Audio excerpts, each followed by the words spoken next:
be honest with you, man. You can't mess up God's work. Like, you ain't that nice. You ain't that nice that you can mess up what God has orchestrated. I should think I can mess up God's work. Like, God put me in every room I've ever been in. I used to be backstage like, man, I don't want to do this. What if I don't say that? Man, I can't mess up God's work. This is God's work. The purpose serves a purpose that's a lot greater than any individual in the room. Every single thing you touch, every single thing you do, every single day, you got to prove how great you are. I'm talking about in every single thing I do, I got to prove how great I am. From a communication standpoint, valuing the information, valuing the people I feel I've been called to serve. Championships don't just happen. Right? Honor the process of where you are. Bring everything you got to where you are. Show you faithful over a few so God can make you rule over many. So when you get to a certain point, you know that nobody put you there. God put you there. God elevated you there by the work that you put in. Man, hear me. Don't judge each day by the harvest you reap. You judge each day by the seeds that you sow. Sow your seed, man.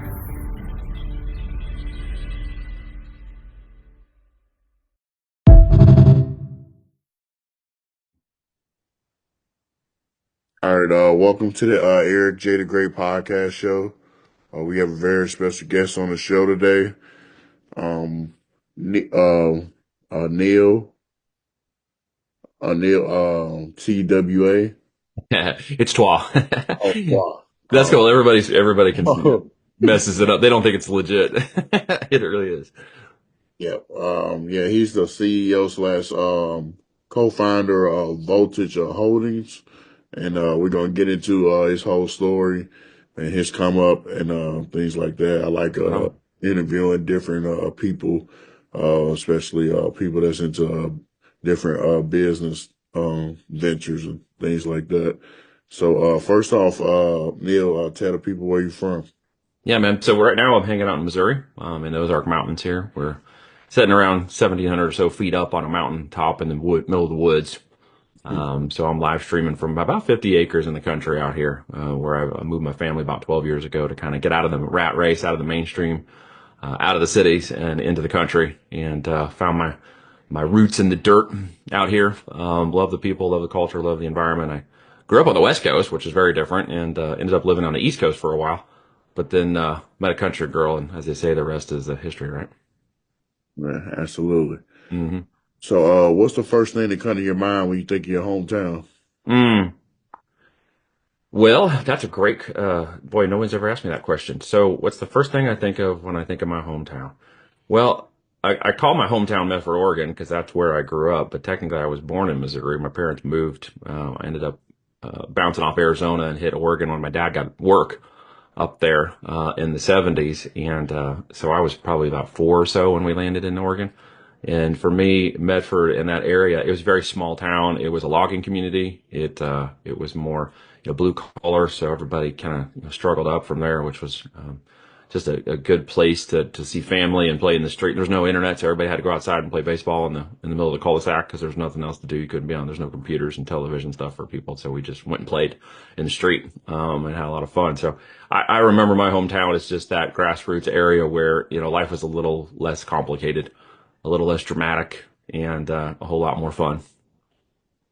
Absolutely. Yeah. So, for anybody that never been to your hometown, describe how it was there growing up as a kid, certain obstacles and stuff that you had to overcome as a kid just growing up in that city.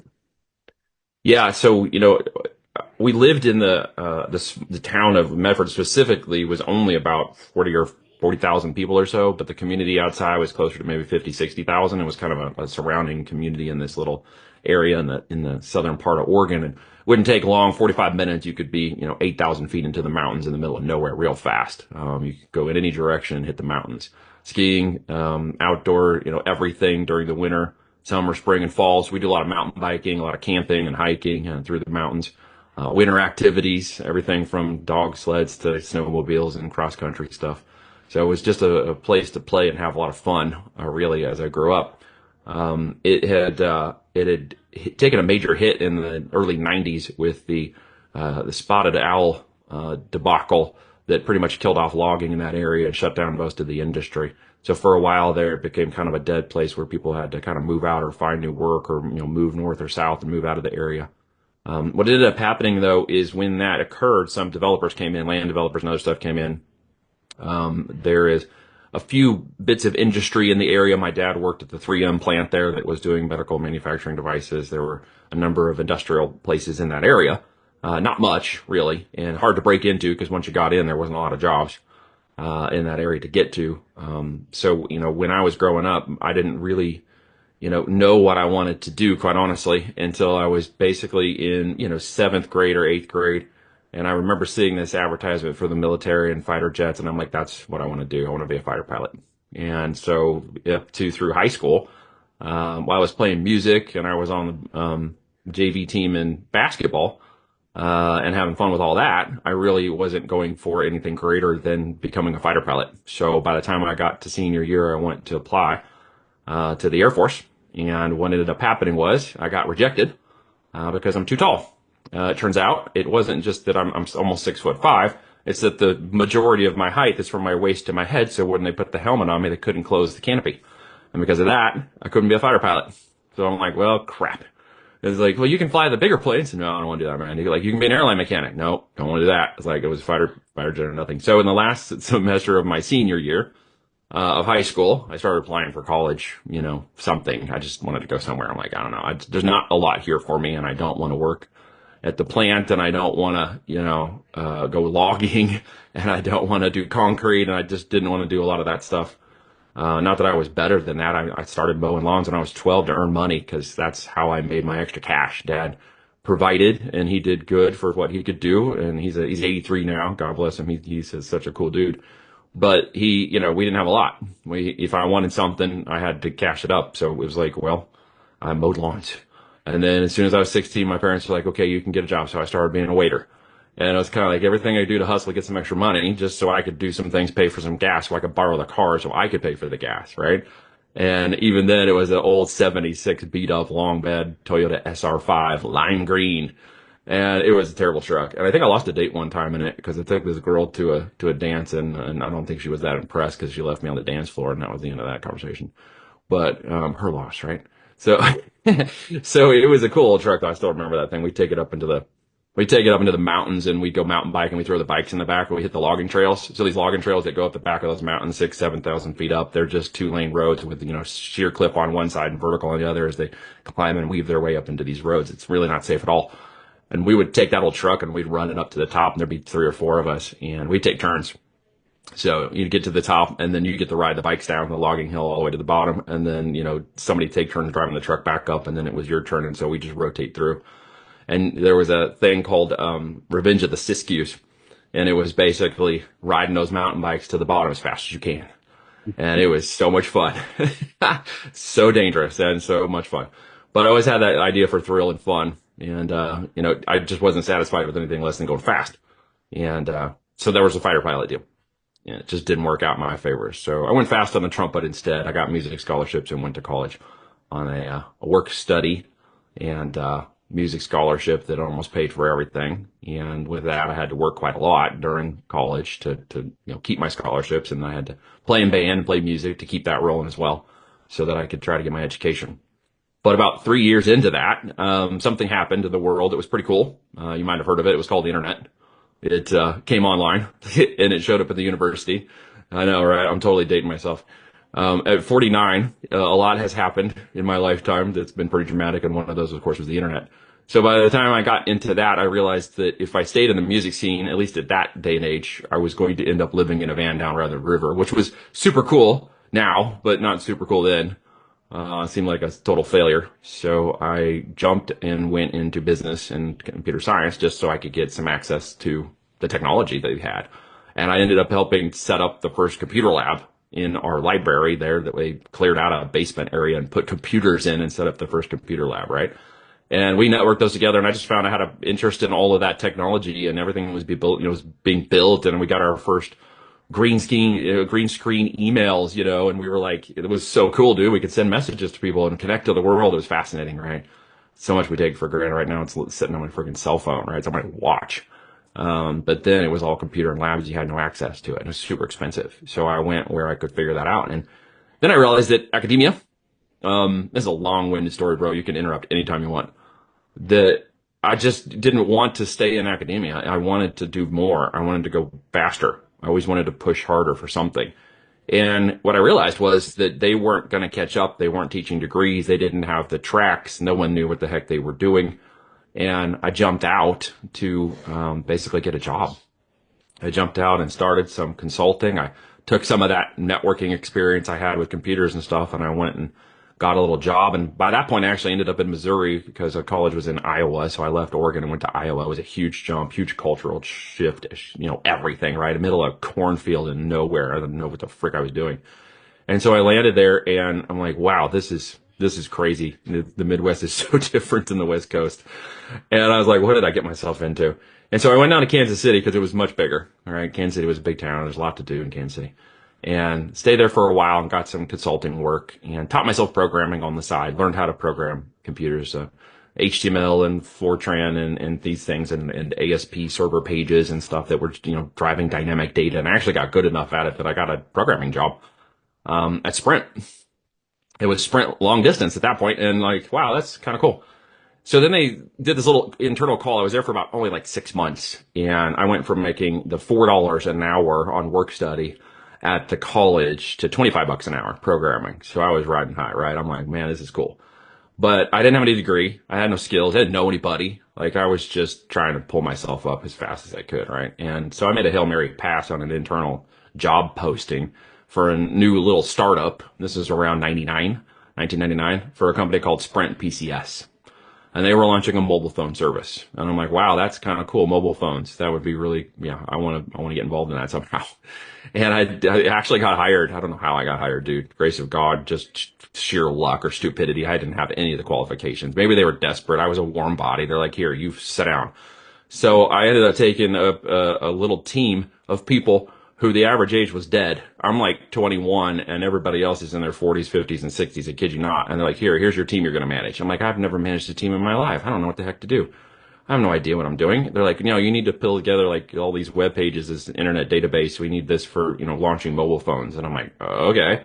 So I just started to do it on the fly, dude. I was staying up till like 2 a.m. trying to figure it out. And then I'd go to work. I was getting like 4 hours of sleep, just trying to not get fired.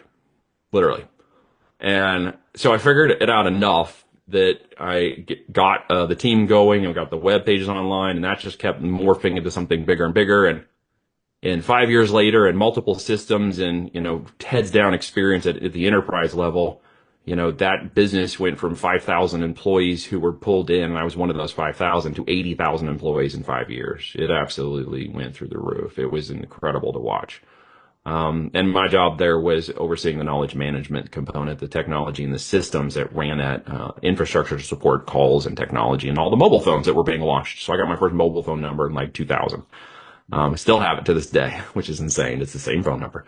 And so stop me again if this is boring, dude. You're not asking questions, so I don't want to keep going, or if you want me to pause or whatever. Okay. As far as all right, so you had a two-parent household. Any siblings? I did one sister who's older than me. Yeah, she was 2 years older than me. So in many ways, I was kind of a single sibling.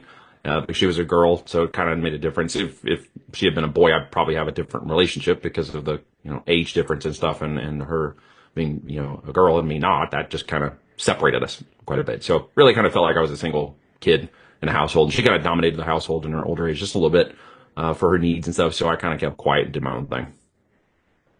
Okay.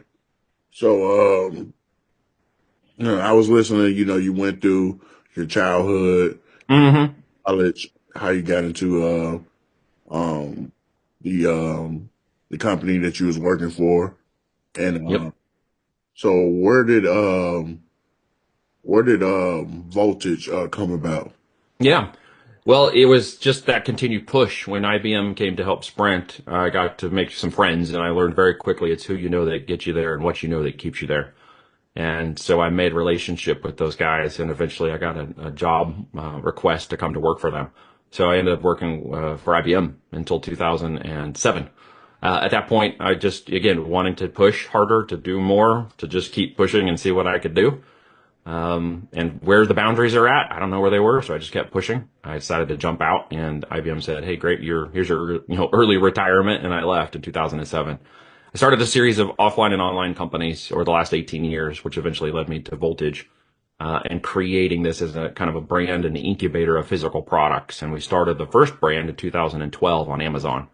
I got into that because of digital marketing, learned how to ride the internet and, play the game of internet acquisition for customers and lead gen and affiliate marketing. And that eventually led me to physical product brands. And I launched our first, got to seven figures in that brand in 2015, and then have continued to launch multiple brands since then, brought on additional clients. We now have over 30 brands under our control in our brand. We're acquiring new brands, just went under LOI with a new brand. And we're continuing to launch additional physical product brands and working with aspiring entrepreneurs and existing entrepreneurs to build them to an exit. And specifically within our private equity side, called Patriot Growth Capital. It's actually a veteran-backed, veteran-funded, veteran-supported initiative to bring in veteran operators into the control of those e-commerce companies and give them an opportunity to acquire that company away from us in 5 years. So it's a veteran focused, and our first business just went under acquisition. We are planning to try to acquire 5 this year into that, and we'll be employing veterans into that process. The company we partnered with helped over 16,000 veterans last year. The initiative that Voltage brought to the table, because of our experience in the physical products and private label world of building our own brands, has led us to be a partner as well as operating partner and operating manager of the control of those companies. So as we go to market, we'll be acquiring new folks into the process of learning how to build and grow. They're going to have to become 10,000 hours of proficient in the 5 years that they're training. And then they will have that opportunity to acquire that and create generational time and wealth freedom for their families. Absolutely. That sounds very cool. I like things that help anybody create, financial freedom and Absolutely.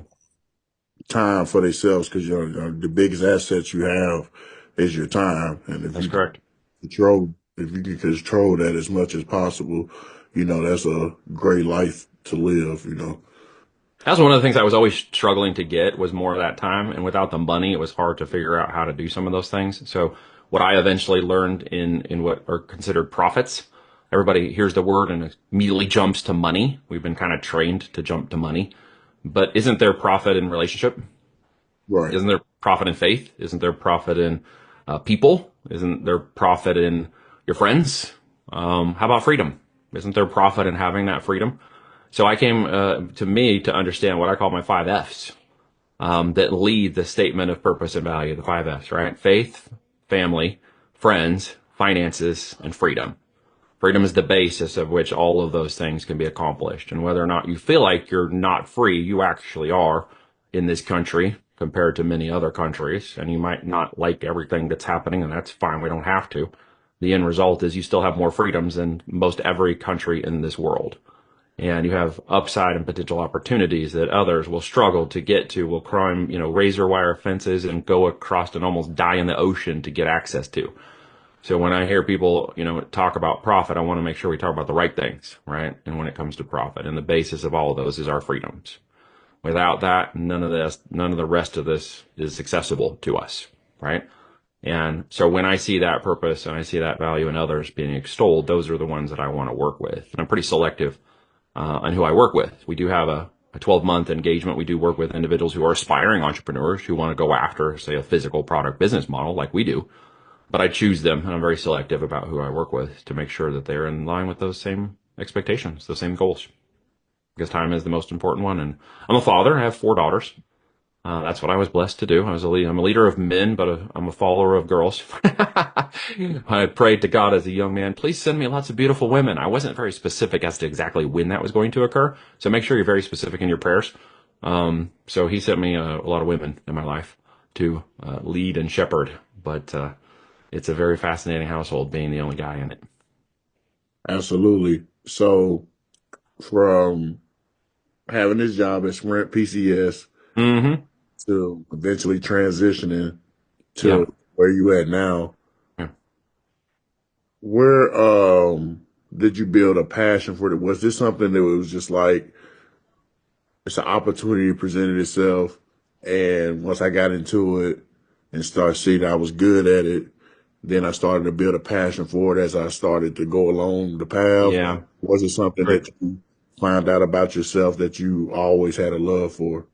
Yeah, where'd the fire come from? So, when I mentioned I was, a young guy trying to mow lawns to get a little hustle, some cash, because we weren't poor. My dad got a GI Bill on a $50,000 house, that was totally dilapidated, torn down, and been abused, and we had to spend a lot of time putting it back into a home. So we've worked a lot on that. And, as I said, he provided just the essentials is what he had for us, and that's great. But anything above that I wanted. So I just learned and conditionally learned through my environment that if I wanted something, I had to go after it. No one was going to give it to me. It wasn't the easiest path. And I, had a lot of obstacles and hurdles to get over mentally and spiritually and financially to get to where I'm at now. And a lot of that was just ingrained and tenacious. Um, you know, no, don't take no for an answer crap. You tell me no and I'm hearing KNOW. Until you tell me hell no, leave me alone, I'm going to keep going. So the end result was that was a conditioning that I just learned to keep pushing hard. And the idea was eventually, I knew I wanted to do my own thing. I just wasn't sure exactly what it was going to be. And so I just kept pivoting through the opportunities that were presented. And I literally didn't say no when the opportunity presented itself. That happened to be both good and bad. So those are some of the good things. Some of the bad things were I crashed a marriage, 50% responsible for a divorce, that led to an infidelity in the relationship that terminated about 6 years of relationship, and a extended family that had kind of become part of my family, and all of that had to be destroyed. And that was a complete reset in my life. All my stuff was gone. Family was gone. Money was gone. I was in a car that had, expired tags, and I couldn't pay for the license on it. And I didn't even own it to the bank, and I was going to be defaulting on the payments, and it's all I had. I had to restart. I've pushed business so far that I had to do a business bankruptcy once in order to restructure, and pull myself out of a situation that I pushed too far into. This room is filled with failures. It literally is. The successes come easier off the tongue, but nobody wants to hear about all the failures. But the fact is, I've failed big. I've wrecked hard. And a couple of those scenarios, at least the one in which, I lost the family and had the divorce, there was a very, critical time there when I got severely depressed. This is not a walk that is just all glorious. It's a roller coaster ride of emotions. Entrepreneurialism is not for the faint of heart. It's not for the weak of mind.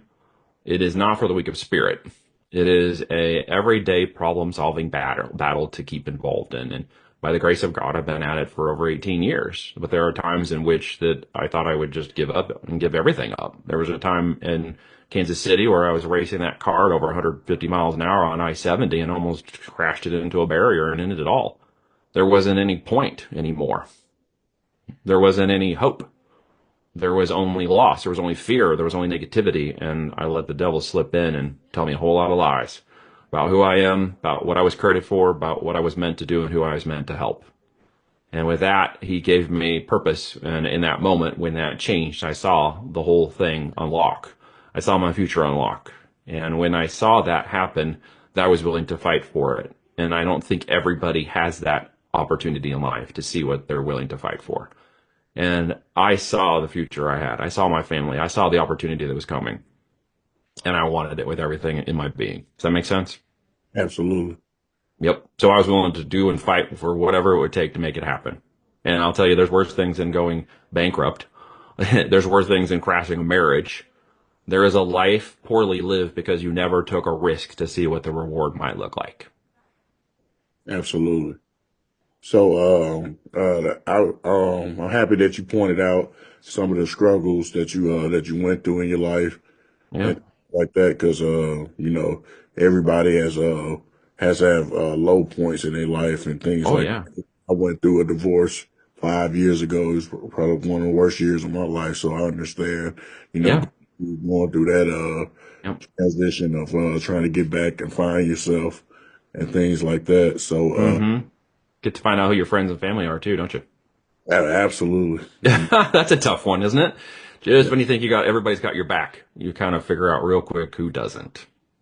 Yeah, I tell people all the time, I don't look at family as, who's related to you by blood. It's all about relationship, Right. who you come into. Because, people I served with in the military and people I just met along life, I got closer relationships with in my own family that I I really know. related I hear to. you. So, Yep. Yep. I've got some of those too. I got friends who are closer to me than family. And I got some family who've distanced themselves farther away than some of my friends. It doesn't, yeah, blood does not, it transitions, family line gene and genes. It really does. It's who you could actually trust. And you could, jokingly, you could call up at 3 a.m. and be like, hey, bro, we got to roll. I don't know where we're going. You don't need to know where we're going. Let's just do it. And they go, okay, where am I going? Like, do you want me picking you up or are you picking me up? It's like, those are the ones I trust at the end of the day, right? And I've had a few of those. And the farther I go in life, the more I realize the smaller they get. And those challenges we're all faced with, right? I found a beautiful woman and she fell in love with me and I fell in love with her even after all that, craziness with the divorce and whatnot. And she walked through the bankruptcy with me and was like, hey, we got this. No problem. Do what you need to do. And it became a rooted foundation in my support. And in that process, unfortunately, she did live through this quick story, but she did have a terrible challenge with our fourth child and ended up in an emergency situation in the hospital. And the carterizing tool that was supposed to fix, carterize her did not. And she ended up dying in front of me in the hospital room. And then they had to resuscitate her. And then she went through 36 hours of repeated surgeries to try to save her life in a situation that was supposed to be pretty simple. And I had 4 children under the age of 5. And I got left in a hotel room and in the hospital wondering if I was going to be raising these kids for the rest of my life by myself. And I didn't see her for 24 hours after that occurred because she was just in multiple surgeries to try to save her life from that time on. She died once on the operating table and they brought her back again. And then they went to 3 surgeries literally in 36 hours to try to save her life. And she recovered, thanks to by the grace of God. It took her a year. So I became dad and mom and business guy for almost a year while she recovered. And that was a challenge. Tell you what, you've been faced with the true challenges of life until you've stared down the faces of 4 little beautiful children who are going to rely on you only. Yeah, that's pretty challenging. But yeah, man, I never thought I'd have to stare that down in my life, but that was one of the challenges. And we all have them, right? We've got troubles, we got families, we got illness, we got people who die. It's a normal struggle of life, right? We have to work on our purpose and value. We have to work on our purpose and value. What is it? Who is it? What are we doing it for? Why are we doing it? It just cannot be only financially based. It cannot be only monetary. You will struggle through the entire life if all you seek is a dollar. absolutely. So, ask these 2 questions. So, how do you know what to sell on Amazon? Mm, They have over a billion things on there. And two, right. what is the best way to know if your business is going to be profitable over the long run? Great questions. So we call that what the heck do I sell? And it's an entire process, a 4-step process of going and looking at conditional items that are in your life, everything you've bought or purchased. If you've bought it online, if you bought it through a store, it's something you can sell. So the real question is, can I do it profitably? Which kind of begets the second half of your question. And the answer is we go by the numbers, and the numbers really are defined by what does it cost to move one of those units? What does it cost to market one of those units? What does it cost to, pay myself, pay a business, pay the taxes, pay the business, get it to what's called a going concern, which is a business that drives revenue and of course profits. And you just have to set certain minimums of what kind of products you're going to sell that meet those numbers. We actually have a spreadsheet and we now have a system and a software that helps us do this. We originally started on spreadsheets. We've now moved to an entire system that I'm going to be releasing later this year to the mass public that's been in about 18 months of refined development. And it is what we call a green light spreadsheet. It literally has green, yellow, red. If it's green, you sell it. Why? Because it's profitable, it's in demand, it meets customer needs that are existing in the market, it is innovative, so we don't invent. A lot of people think you have to invent something completely unique, when in actuality, 99% of the stuff you buy in the market is an innovation of something that existed, right? Like grandma's crock pot. If you had a grandma and she had a crock pot or you've got one, The innovation to that was an Instapot, excuse me. So if you've ever heard of an Instapot, it's just basically another version of a crock pot. It's an innovation. And air fryers, which are super popular now, are just simply an innovation of a crock pot that was innovated to an Instapot that's now an air fryer. So when you start to see that everything has an innovation, everything has an opportunity, you start to see all the products that exist. You just have to narrow them down to ones that have the most profitability. For us, they must have more than $12 in net profit per unit. And that's what you actually get to keep at the end of the day. And the more net profit you have per product, the more products you launch, the more profitable your brand is. So we don't marry our products. We steal somebody else's instead, which means there's tons of products out there, as you mentioned. We just need to keep defining which products we continue to put in our brand. If you borrow from retail as an example, and you look at, say, Apple, okay? If you bought the iPad, you typically have the iWatch, you have the iMac, your friend has an iPad, an iMac, an iWatch, an iPhone, and then you just realize that once you lock into a brand, you will continue to buy more and more of those. So that's from the consumer perspective. So we have to flip it on our head. We have to start thinking like business people who are providing a solution through a product, through a physical product. Why physical products? Because it is a building a block of a business that has more intrinsic value in it than just pure digital based businesses, which typically are selling products or service based on the owner. Okay. In my world, it's the brand that creates the value, which transcends me. And it transcends into the audience who wants the product and will continue to buy more of it and tell more and more people. And the brand becomes a living ecosystem, like a Nike, okay, or a Reebok or a Coke or a Pepsi. It becomes an ecosystem of product based brand driven incentive. So it lives on, way past me. That means it has that value of upside potential. It means it's worth way more in the end than at any time during the business building phase. It becomes an asset. As you build a physical product business, you're building an asset like a house, and it will increase in value to the point where someone else, corporate suitors, private investors, guys like me and our private equity groups will come and buy it because it has intrinsic value, has ownership value. If you simply try to sell a podcast, it's extremely difficult because you're usually the personality. If you're trying to sell as just only a health coach, it's typically difficult if you are only one involved. So if we follow something called the Kiyosaki quadrant, if you've ever heard of that, look it up, but it basically goes through, employee to self-employed to a business owner to a business investor. And with that, you kind of understand that entrepreneurialism, or people who are entrepreneurs are typically someone who is still trying to find out what business they ultimately want to run. And if you continue to pivot, you will discover your particular business area. And from there, once you discover that, you continue to go down into it. So from our first brand, we continued to go deeper and deeper into more and more brands, right? And stayed in that vertical and have created software to support that for our business and our clients, and continue to create brands that are getting ready to exit or have exited and are now moving into the business investor side, as I mentioned earlier, to support larger companies that are between 5, 15, 20 million plus in revenues, minimum $1.5 million of the seller discretionary earnings.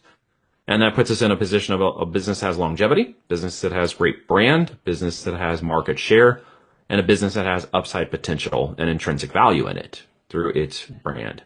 And with that, we can then provide greater opportunity, more market share, more segments, and bringing in operators, as mentioned earlier, to support a complete purpose in building up our portfolio of products. And that's more on the business investor side.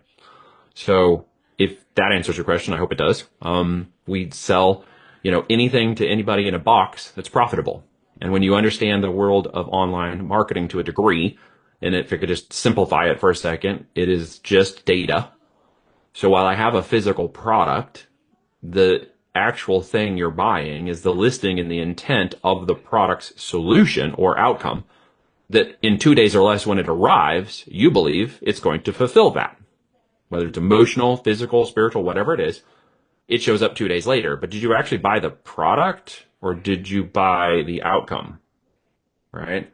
So what you actually bought was the digital listing. The product just fulfills the arrangement, fulfills the agreement, fulfills the monetary exchange. I gave you money, you gave me money, I gave you a product. So products are important, but they're actually the second most important thing. Does that make sense? The first most important thing is to find out who wants it. Who actually wants that product? What the heck can I sell? And then can I make sure that it's profitable? And those are all numbers and those are all data driven, in their end. And when the products appear, you will find there are innovative product ideas all over the place because people are telling you exactly what they want you to give them. You just have to give it to them. And you have to show up and keep repeating that process. And when you do, great things can happen. And I take everybody to Amazon first. They have the thing called Fulfilled by Amazon, which helps deliver the products. If you've ever ordered on Amazon, I'm sure you have, that ships it to your door, right? Box shows up, Amazon, you open it up. Well, we use that same facility, that same logistics, that same customer delivery system, and we just send our products through it. That means I don't have products in my warehouse. I don't have a warehouse at all. I don't put them in my garage. Amazon ships them for me. So what do I do when I take people to Amazon is I give them access to 200 million buyers. Those are the people sitting on Amazon, like you and somebody listening to this. With that, I give them the ability to sell products for the first time that they've never done, but then show them how to repeat that process on growth and scale. And it's usually a 3 to 5 year endeavor because these businesses have so much potential upside. You're going to work them for the next 3 to 5 years like nobody else will, because then you can live like nobody else can afterwards. Absolutely. So, what we're gonna have to do? So, I have a minute, 40 All seconds right. here. So, when the time runs out, we're gonna have to click the link again and get back on because I still got like 4 or 5 more questions. Okay. I'm down for that. Yeah. So, another question I had. So, Mm-hmm. somebody that was in your shoes, similar thinking, around similar age, going down similar path, what advice would you give to that person that wants to do what you created and see what Yeah. you built over the years and want to be in the same position, if not better? What would Yeah. advice? Well, I would normally tell people to remember that their opportunity begins at the end of their excuses. So whatever excuse you've got for not trying something, you got to get over it. If it's resources, then become resourceful. If it's time, then reprioritize your time. Okay? Time is a resource, as you mentioned earlier, and as I know, has a limited amount of time and opportunity we have. So we prioritize how and who we want to do it with and how we want to spend it. So if you say you don't have time, what you're really saying is this is not a priority for me. What you should actually say is this is not a priority for me right now. And you should repurpose your time and efforts towards the things you find value in. That is your choice. You are not a victim. You have that capability to reprioritize your time. If it's to get towards your family, if it's to get towards changes in generational opportunities, if it's to build something that creates. All right, you can start. Well, we were talking about, opportunity to begin at the end of your excuses, right? So it really had to get down to making sure you understand what your excuses are. And if they're time-based, change up the priority by which you say time. And I look at it, and I've told a guy this the other day, and it really struck with him, so maybe it'll resonate with somebody on here. But I said, you got kids, right? And he goes, yeah, I got a couple of kids. I said, do you ever tell them you don't have time to do things? He's like, yeah, absolutely. I got life. I got busy. I got work. I got things that I have to provide for my family, which sort of sounded defensive a little bit. And I get it. People get a little defended when you talk about, priorities. And I said, so tell me instead, could you go to your children and instead of saying, well, I don't have time right now or I'll get to that later, could you simply look them in the eyes and say, you're not a priority to me right now? Right? Doesn't that hit a little different? Right. And he goes, yeah. I go, so what you're actually telling them is, and he goes, I'm actually telling them they're not a priority. I said, absolutely. You're prioritizing things above the value, the family, the things, your kids, the stuff you're telling me right now are the reasons why you want to change. Right. And the old saying comes to mind, when the mentee is ready, the mentor will appear.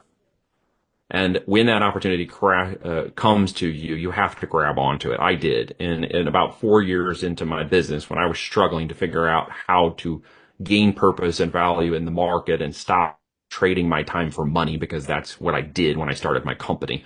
I was trading time for money on an hourly basis when I left IBM. And then I went and did consulting afterwards because that's kind of what I knew to do. But in the end, I was still selling my time. It was kind of a sneaky trap. And a lot of entrepreneurs get caught in that. They get caught in continually selling their time for money. And I did for many years after that. But I had a gentleman who took me under his wing, and he reminded me of a very simple phrase: sales fixes everything. I was like, what? He goes, yeah, sales fixes everything. What is your primary goal as a business owner? And I said, well, it's to provide a service. He goes, no. He goes, it's to make sales. Your primary purpose as a business owner is to make sales. Can you deliver the business and make the sales? I said, no, actually, that's where I'm struggling. He goes, then your time is not correctly prioritized. You're still living in the wrong mindset. You're still in the worker mindset. You're still in the trading time for money mindset. You're not going to become a business owner until you get rid of that. And I'm like, well, how do I get rid of that? And he's like, well, the challenge for you is start thinking in abundance. And I'm like, abundance? I've spent my entire life struggling outside of abundance.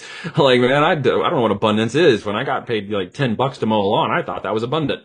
Because that was cool. And when I got the job at IBM, I was living in abundance. And he's like, yeah, but now what are you doing? And I'm like, well, I'm still working for the man, only he's now me. And he has a different level of accountability. He's like, yeah, he goes, so what you got to do? I said, well, I got to change my business. And so what ended up happening over the course of the next 3 years of following him and listening, and it took me 3 more years to do this, I eventually had 10 other consultants working underneath me. I had spent my time focused on building the business, creating the sales, and then finding the people to put into the positions to actually do the work. So pretty soon I realized, wow, okay, I have a business opportunity. I've kind of got it. I'm figuring this out. And everybody who's listening to this may not recognize that, but if you are not a business owner, but you want to become one, there's parts where you have to start the operations and then you have to take the next level of risk, and that is to get other people involved. And then you have to stop trading your time for money and focus on the sales component of your business. Sell something. If you start off selling yourself, there's nothing wrong with that. Just realize that you are the linchpin to the entire success of that model. And if something happens to you, you're jeopardizing anything. And as a father, I realized that's something I couldn't do. I couldn't put myself in a position where I'm the linchpin to my family's well-being. And I had to figure out how to change that. And it took a lot more risk than at times I thought I wasn't capable of doing, but I went ahead and did it anyways. I took imperfect action, right? And a few perfect things happened along the way, and some bad things happened too. Do I see the bad as all the reasons to stop and quit and run and hide in a hole? No. But I think a lot of people do. And that's the real challenge, right? Is to pull yourself up, put your pants on, get up out of bed and keep going. And figure out a way to pivot until you find your success. And when you do, replicate it. Create a force replication, force multiplication of yourself, which means you might need to invest a lot of time into somebody else to help raise them up so they can take over one part of the business, or you can spend time raising somebody else up so you can I've spent the better part of the last 12 plus years focused on raising people up into success so that they could help me succeed. And now I am not the smartest guy in the room. I have an amazing group of people around me who are helping me in every facet of our business. And more people are being attracted to wanting to help and be a part of that because they see the other people having success in it. And you can't, pay money for the kind of referrals and testimonials I have in Voltage now, because the people are successful and they're telling other people about it because they're successful. So with that, the time and energy is taken quite a while to get to where I'm at. They jokingly say 18 years to an overnight success, but it's taken a lot of heartache, a lot of sleeps, a lot of, I had to put at one point payroll on a credit card, in order to make it work. I was willing to take the risk to gain the reward. And some of you still feel that the lowest amount of risk you can possibly take must have the maximum amount of guarantee. Well, there's no freaking guarantee in any of this. There's no guarantee you'll have a job tomorrow. There's no guarantee that next month your company won't lay you off because your was pulled. And if you think that's a guarantee, good luck, because I was there. There is no guarantee in that. Is there a guarantee your business will succeed? No. Is there a guarantee that you'll make all the money you have in the world and all your Lambo dreams will come true? No. Is there an ability to go after it? Yes. Is there an ability to go grab it? Absolutely. Can you do it and others could do it? Absolutely. So I just, in the time frame I spent with him, what he really changed was my mindset. He didn't change my business. He changed and refocused the way I thought. And I started to think in abundance. And I started to realize we have so much. We have so much that we take it for granted. Everything we have we take for granted. Our food, the water that turns on, the supermarket we can go eat from. We complain about so much, dude, and it is all literally sitting right in front of us at our fingertips. That's freaking amazing. Absolutely. So, two questions. So, as you're going around on this journey building this empire,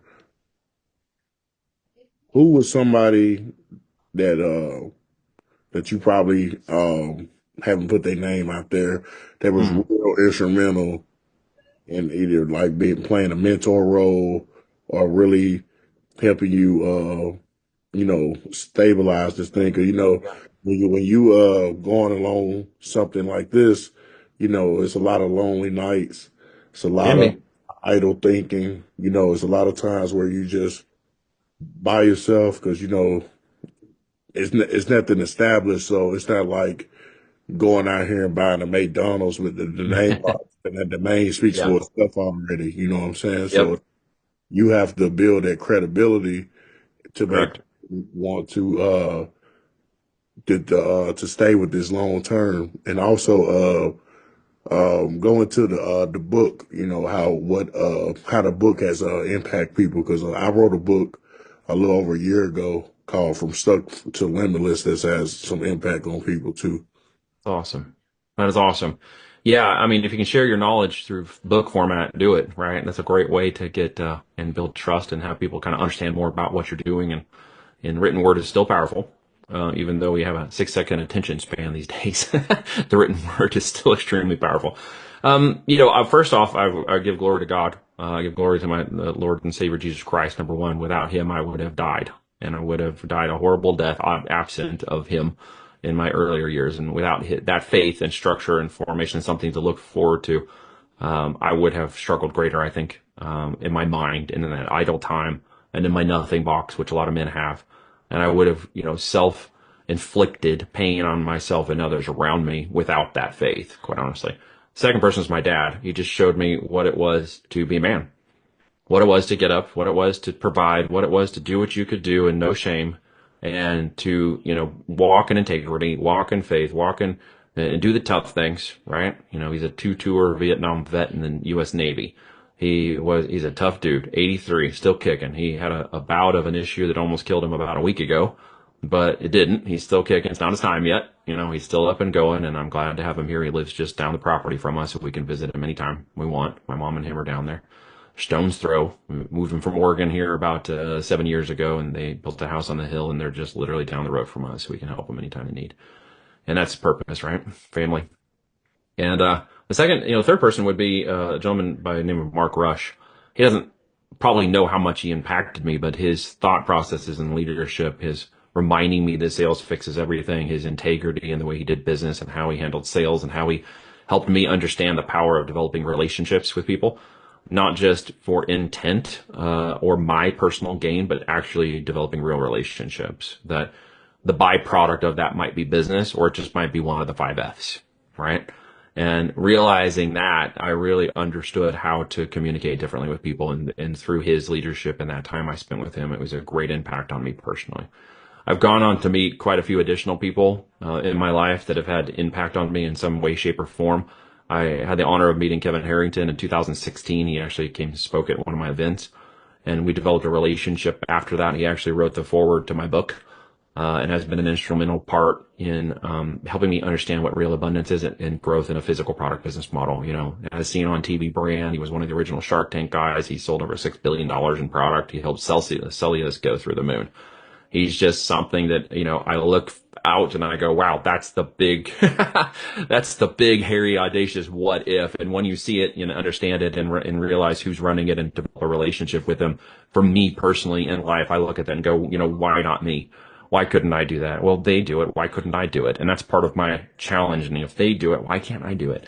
And then there's just a different way for doing it. Like I came to realize I didn't kind of want the lifestyle he leads. I didn't want all the events. I didn't want the travel. I didn't want all the other stuff. And I didn't want to go away from my family and didn't want to be a part of that side. So I was not willing to compromise certain things about my family structure and my purpose and value in leading this family and being a part of them. And so in the 18 years that since leaving and starting my businesses, I've been away from my family maybe 5 times overnight in 18 years, and everywhere else they go with me, and we're together all the time because I see that value in instilling them and my daughters in the future that they have and the opportunity they have. And one of those is just being present. Like that was just a major requirement, being present. I don't have to be perfect. Dad, I don't have to be, I've never raised a 16-year-old girl in my life, bro. So I'm trying to do that as best as I can with my wife, and I'm hoping I'm doing a great job, but I've never done it before. So we're going to see, right? And just being present, I think, is a huge part of that, and figuring it out along the way. And I think that, those individuals in that situation has molded me into somebody very different than I used to be. Very different than the kid that was mowing lawns 39 years ago. Absolutely. So, as far as, making it to this point, Hmm.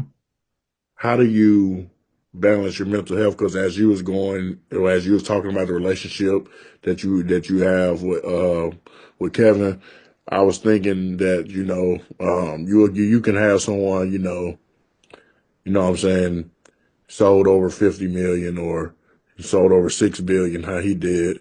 How do you because I always think about this when I look at different business people that has different levels of success, because it's all success.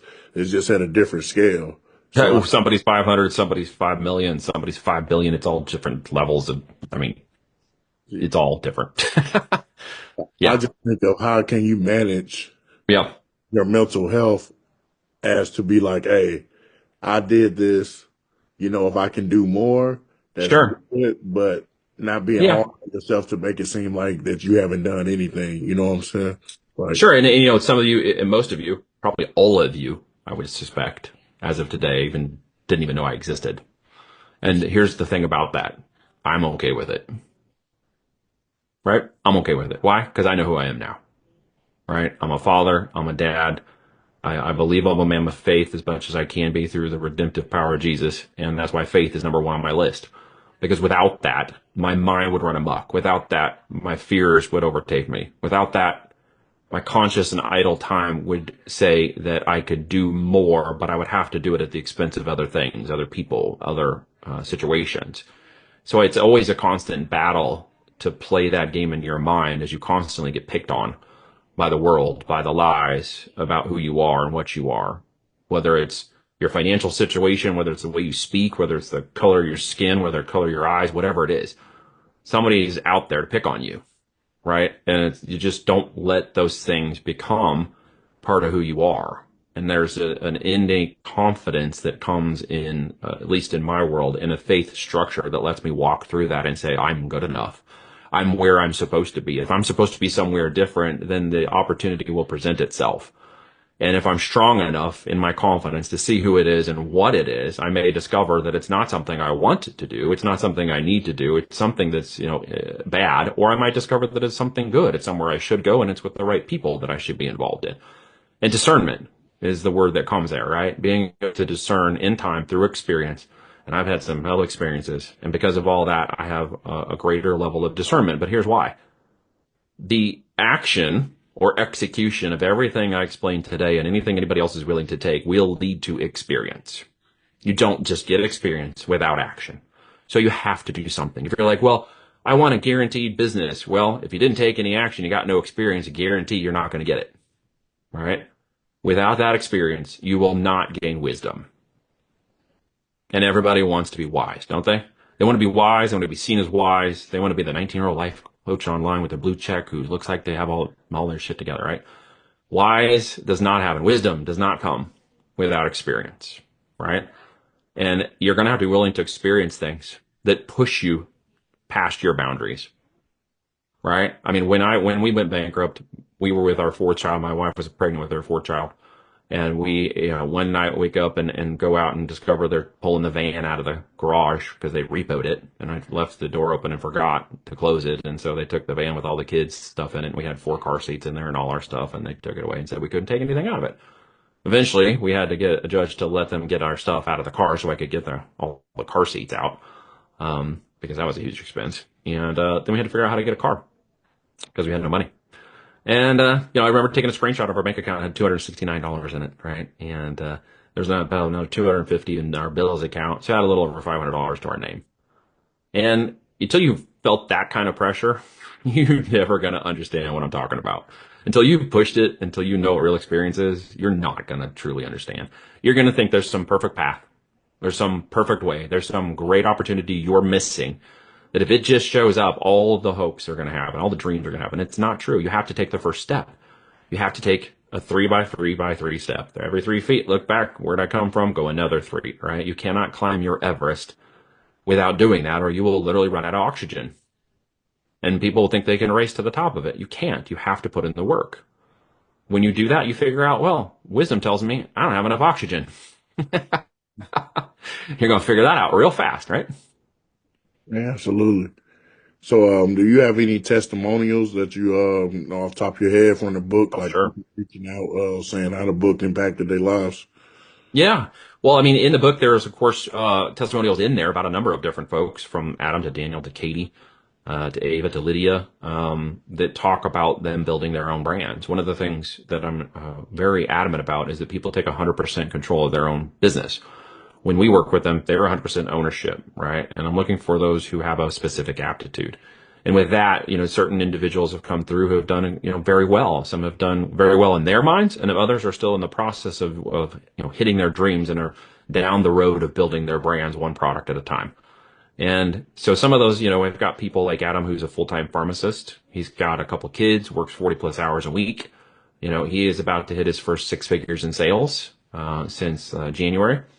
And that gives him the opportunity to now understand when down the road here soon, he's going to be able to start taking a monthly paycheck out. And then it's his choice to decide whether he leaves the pharmacy world, because he's on that path now. And for him, that creates huge opportunity for his children, because he wants them to get involved. He wants to teach them what he does. What he didn't want to do is teach them how to get a job. He didn't want to teach them how to go and get $300,000 in pharmacy debt to go work at a Walgreens for 40 plus hours a week and get stuck in the same grind he's in. So he took a risk, and it's played out well, which is good for him. I've had business owners come in with, quite a bit of capital, so they, want to flex it a little and figure out what they can do. And Matt Harvard was one of those guys, and he made an amazing case study. His results are not typical. He's a unicorn, but he took our processes and followed our training and built a $50 million a year business on Amazon, and then took it and went into Shopify and added on another 120 million, became Arizona's Inc. 5,000 fastest growing company, and eventually sold it in 2021. Had some health issues that really set him back, and realized, well, what am I doing this all for? And so he sold his companies and is spending a lot of time with his family now, which is good for him.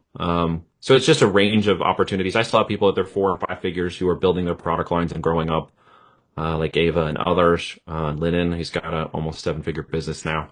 He started with us about 3 years ago, actually. And he's one guy who's so smart that I've got him involved in helping us with the consulting now. And he's actually running his business, but also coaching others on how he did our process. And so he's helping them with their process. And I've got my partner, Reed, who's been selling with me since 2012. He runs about 12 brands with him and his son. And together they also run the additional 12 plus brands we have in our operations team within Voltage, in which brands we control and own and are growing up right now. And when we sell literally all kinds of things. If you think it's about the product, you're not paying attention. So if you're wondering what I sell, you're not paying attention, because it's how I sell it. And that's the strategy in the book that's most important, so that you could learn how to sell anything in a box. Just make sure you understand how it's profitable. And that's what I explain, how to make sure that it's profitable. Then you can sell anything in a box to anybody. It's the beauty of the internet. There's so much abundance, so much traffic. Did you know that Amazon sells 8,600 units a minute, dude? 8,600 units a minute. It's an absolute juggernaut. It's amazing the freaking thing even works. Absolutely. So, Yeah. So much opportunity. what are your short and long term goals? What do you want to accomplish here in the next 5 to 10 years? And also for Voltage, where do you see that in the next 10 years? Like when you sit back and you have your your alone time, when you masterminding and thinking, where you see your company down the road. So my goal ultimately is to build up that brand portfolio with our acquisition groups, continue to mature our brands into an exitable state. I've got clients that are getting prepared to look at their exits, like David LeBlanc, who started with us about 2025. He started with us about 3 years ago. And he is now above 6 million in sales. He wants to hit 10 million in sales, at which point we're talking with him about buying the company. So we have some of those clients that are in the process of getting into position to sell. So we're going to continue to look at growing and acquiring those brands as the portfolio grows up. with the team around us in operations. My time is more focused on the strategy. My time is more focused as the CEO on where the entire ship is going, and kind of keeping overarching viewpoint on all of these different lines of business, from our software to our acquisitions, to our brands, to our clients, to, the business development side. So frankly, if my physical body fails, my mental body is still available to do this business. That's the blessing of this, right? So I don't really have to stop until maybe my mental scruples leave me. At some point, we'll sell most of the brands. We may sell off the portfolio and exit later on if we decide to retire. But honestly, as the operations grow stronger and get more stable through these acquisitions in our brands, the operations team controls 90% of that. So time-wise, it's become less, time relation to the, daily, weekly, monthly tactical things, and more relationship and monitoring and managing and making, fiscal decisions of where the business is going. So my time has actually gotten smaller and smaller, right, in terms of how much it takes to manage this. With that, I'm freed up to have my schedule. And my assistant, Nicole, has been with me for 5 years, helps me manage my schedule and owns that schedule and protects it. And she knows my family very well and my kids. And so she makes sure she runs, shotgun out there to making sure nobody just abuses my time. And, it's just been something that, ultimately, we'll grow it to some point in the sand here where we'll realize that, we might want to shut it all down or walk away from it. Most likely we would sell it all because they're all assets that could be sold. And then, I don't know, right off into the sunset. I don't golf. I don't like that stuff, dude. I don't like any of that crap. I'm bored. I'm going to have to work something until I die, or I'm just going to be bored. My brain doesn't shut down, it's just not my personality type. I'm not going to be a sloth. I have to go. It's why I have 50 acres. If I get bored or I need something or I want to refocus, I go out here and ride a four-wheeler or shoot a gun or go play with my kids and fly kites. I have plenty of opportunity to refocus my brain power and deal with stuff in a way that I've set up an environment, my lifestyle by design, which has taken quite a long time to get here. But now I don't need a vacation for my life. I live in my vacation. Absolutely. So as far as, and this is something that I always, think about, I'll be, following people, big time business people, like Floyd Mayweather's and people like that. And they always talk about, the struggle of, you know, what you explained earlier, deciding if you want to sell your business Yeah. or put your kids in position to take over, Correct. or without forcing it on them, or them having a genuine passion for, liking Mm-hmm. you like to do. So Mm-hmm. Mm-hmm. you ever had any conversations with any of your kids about, possibly, transitioning into a CEO role? I mean, I know it's still early right now because they still. Well, how early does it need to be, right? Because they're homeschooled, right? I homeschooled my 4 daughters with my wife. They're always around, and we're training them up in life and business in the way that we see outside of the market and outside of the regular school systems.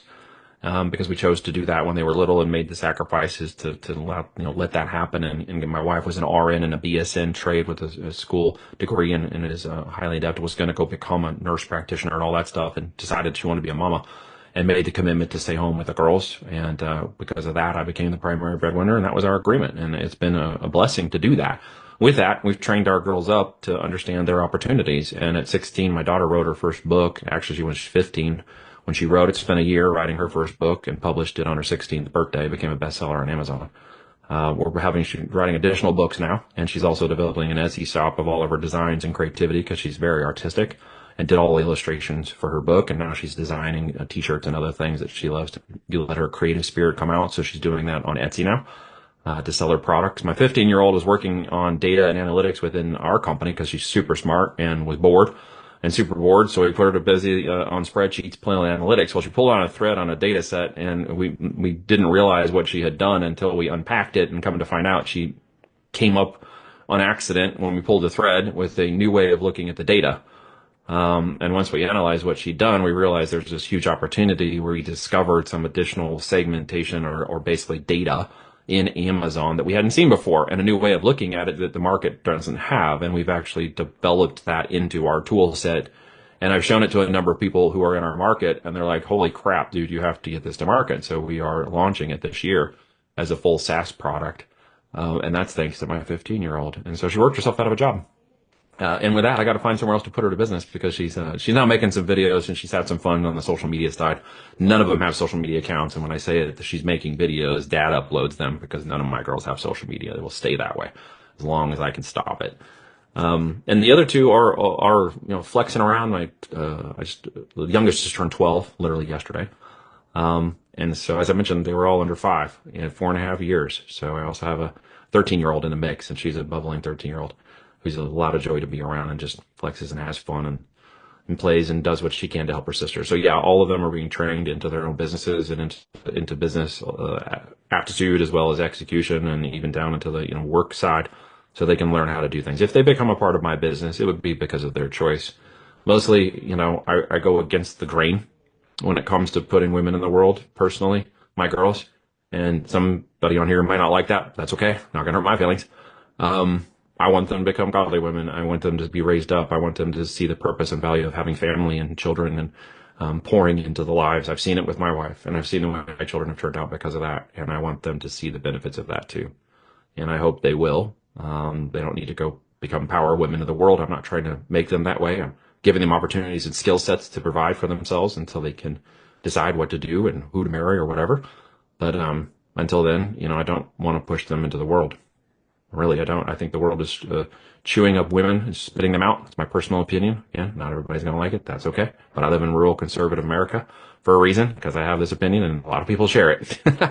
I think there's a lot of opportunity to raise up a better culture for everybody if we'll spend more time focused on our children and protecting the values and integrity of those children and their opportunities. So that's my personal opinion. Absolutely. So, closing remarks, anything else that you want people to know about Voltage, the book, or anything else that you have coming out here for 2025, and Yeah. let people know how they can keep up with you, whether that be social media or anything that you have that people follow us for websites, things like that. Yep. So really it is TWA, Twa. So you can Google it. You'll find me. You'll find all my social medias, Instagram, Facebook, etc. I'm on X. I'm on all those platforms. The book is on my website, voltagedm.com. That's voltagedigitalmarketing.com. There's a $5 digital copy, or there's a paperback version. It's also on Amazon for anybody who prefers Amazon. You can get the paperback over there. And it really is a strategy guide. It's not a tactical. It's to really understand the strategies of things we've talked about today. Tactical can be taught to a 19-year-old high school dropout or a 16-year-old girl. Ask me how I know. The end result is it gets down to really understanding the strategy of the time, energy, attention, and money, the team effort really required to build a physical product brand and turn it into a really amazing private label. So I encourage anybody who has any interest in e-commerce and doing those kinds of things to check out the book, check out the videos. We have free resources. We have workshops. We have other things we do. We have events in which we host virtual events to talk about more detail.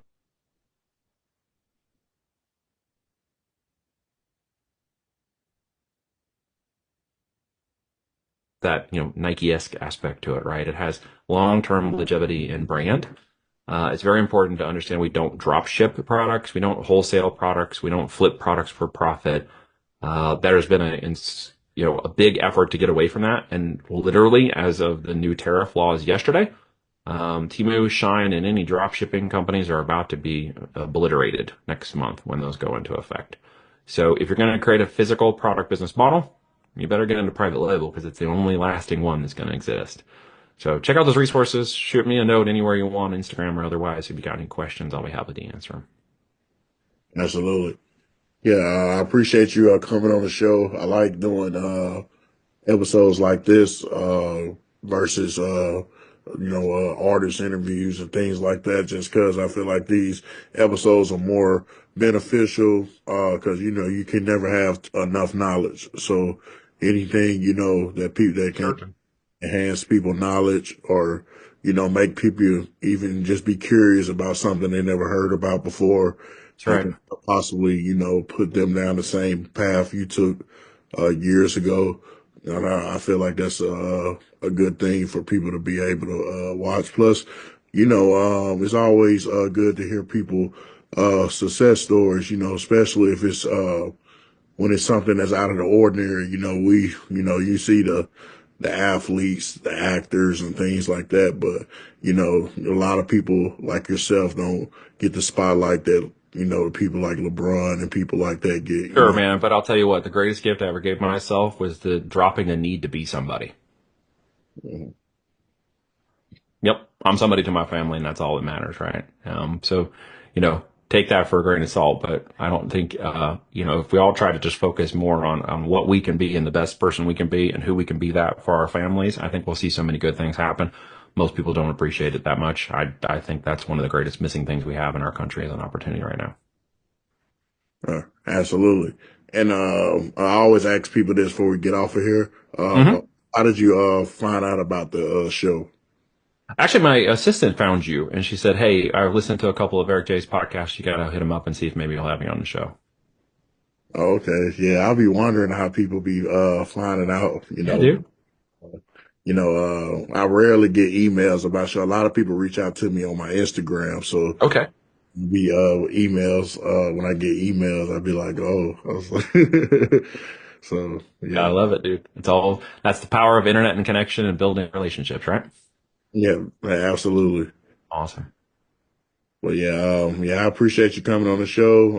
Pleasure. Wish you best on all your future endeavors and with your family and with your business and hopefully we can do another interview somewhere down the line. You know, Love to do that. I do interviews all the time, and I also when I do interviews in person, I do it like I do a combo thing.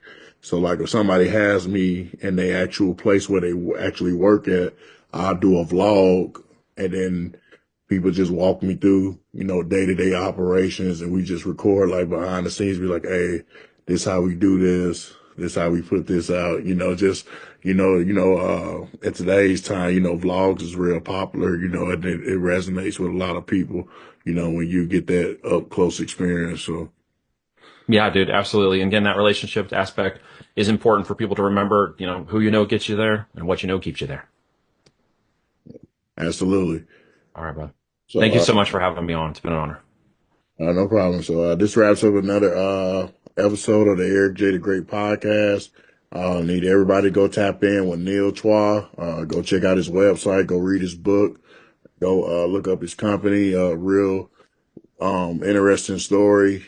If you're into e-commerce or any path that he went on, you know, get into his workshops, follow all his social medias and just anything that can create any type of financial freedom and get your time back. Everybody should be interested in that. So, you know, it's good that we was able to get someone of this caliber to tell his story of how he came up and things like that. And I hope hopefully this resonates with a lot of people when we put this episode out. I'm gonna drop this on the 14th of April. Excellent. We'll make sure we push it out when it comes out. Okay. Awesome. All right. Thank you for your time. Kobe Bryant was here. He made a statement. You have to edit your behavior to accomplish the goals that you have. Edit your life. What's most important to you, right? And when you do that exercise with yourself, things become clear rather quickly. Say, I want to be the best, so I want to do this, so I want to do that. And if things in your life don't line up with that, get rid of that. It's not important.